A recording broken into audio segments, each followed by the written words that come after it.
You know, sometime elites plans thing and it doesn't work out according to their plan.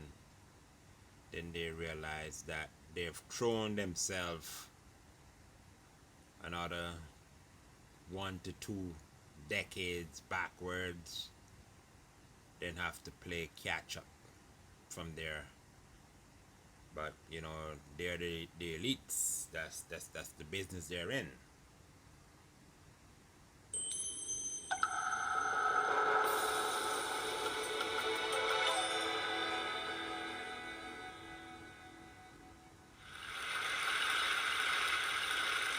Hello and welcome to everyone joining us from around the globe. Thank you for being part of day 2 of our special series, TED Connects. This week we're bringing you interviews from some of the world's greatest minds to offer tools for us to navigate through and thrive in these really uncertain times. I'm Whitney Pennington Rogers, TED's Current Affairs Curator, and I'll be one of your hosts for today's event. Yesterday we kicked off this series with an interview from acclaimed psychologist Susan David, who offered us some tips on how to really be our best selves in these trying times. And we're going to switch gears a little bit today from thinking about our own personal mental health to the state of our global public health systems. Thank you. I guess we have a pretty exciting guest to introduce. On the other side of the country, let's bring in Bill Gates.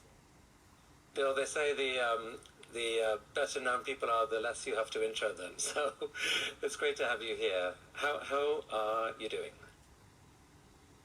Well, I think this is an unprecedented, really disconcerting time for everyone, with things being shut down, not knowing exactly how long it's going to last, worrying about the health of all the people we care about. I'm lucky that I get to connect up with video conferencing using Teams a lot, so that Foundation is stepping up, and there's a lot of great people trying to help with this crisis. But it's scary for everyone. Are you basically stuck at home like many of us watching? Yeah, almost all my meetings are using Teams now. I'm getting used to that. I've gone days without seeing any co-workers. Let's start here, Bill. 5 years ago, you stood on the TED stage and you gave this chilling warning that the world was in danger at some point of a major pandemic. People watching that talk now, the hair stands up in the back of their neck. It is exactly what we're living through. What happened? Did people listen to that warning at all? Basically, no. I was hopeful that with the Zika and Ebola and SARS and MERS, they all reminded us that particularly in a world where people move around so much, you can get huge devastation.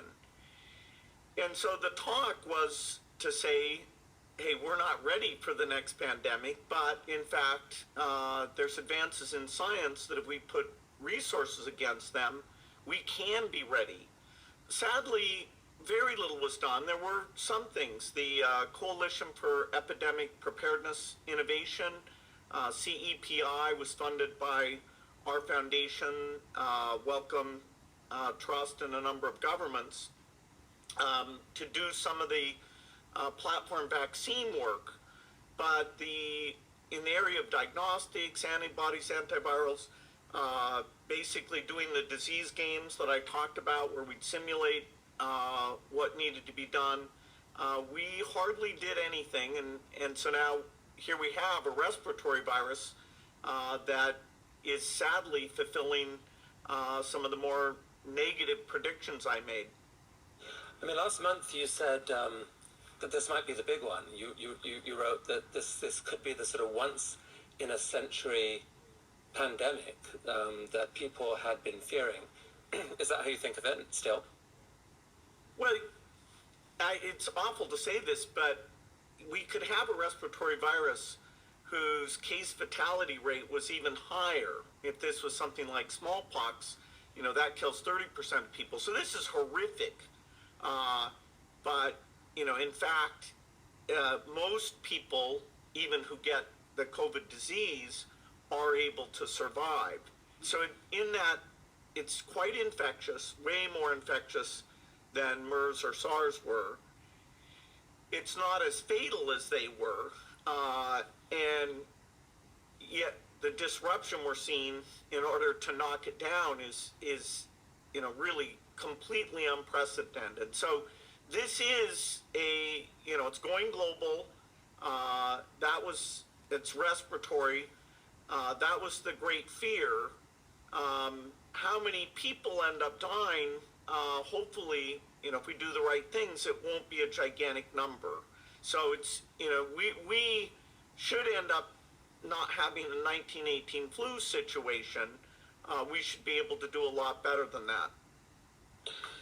And that's because of actions that we would take. I mean, left without the right actions, the prospects are pretty deadly. I mean, if we knew what we knew in 1919, this thing could take out many tens of millions of people around the world. Because, like you said, it's the key thing here that it's got this sort of strange combination of being certainly more dangerous than flu. Not as dangerous as something like Ebola or SARS, but more dangerous than flu by a factor. But infectious, and also infectious before symptoms have started. Is that part of why it's been really hard to respond to? Right. So Ebola, you're actually flat on your back before you're very infectious. So you're not at church or in a bus or at a store. With most respiratory viruses like the flu and COVID, at first you only feel a little bit of a fever and a little bit sick. And so there's the possibility you're going about your normal activities and infecting other people. And so, human-to-human transmissible respiratory viruses that in the early stage aren't stopping you from doing things, that's kind of a worst case. And that's where, I did a flu simulation in the 2015 talk and showed how quickly it spread. Versus 1918, people move around a lot more now than they used to. And so that works against us. Now, the medical system that steps up to treat people is also far, far better. But when was it clear to you that that unless we acted, this could be a really deadly pandemic? Well, in January, it was discussed that there was human-to-human transmission taking place.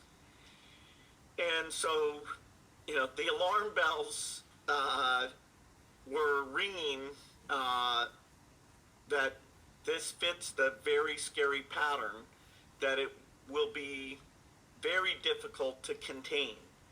And on January 23rd, China did their equivalent of the shutdown, did it in a fairly extreme form. The very good news is that they were able to reduce the infection rates dramatically because of those actions. But it's January, where everybody should have been on notice. Let's get our act together with testing. Let's get going on therapeutics and vaccines. We've got to get organized because we have this novel respiratory virus whose infectiousness and fatality put it in that super scary range. And so what did happen? Because it's such a mystery to me about the sort of the lost month of preparation. Certainly, I mean, in many countries, and certainly in the US, where we are. Were you on the phone to people during early February, late January, early February, saying, guys, what's going on? This is a really big deal. What are we doing? What was happening behind the scenes during that period? Well, you'd like to have government money show up for the key activities. We put out $100 million. We created the Therapeutics Accelerator. There's the period between when we realized it was transmitting and now where we should have done more. I think the most important thing to discuss today is that in the area of testing, we're still not creating that capacity and applying it to the people most in need.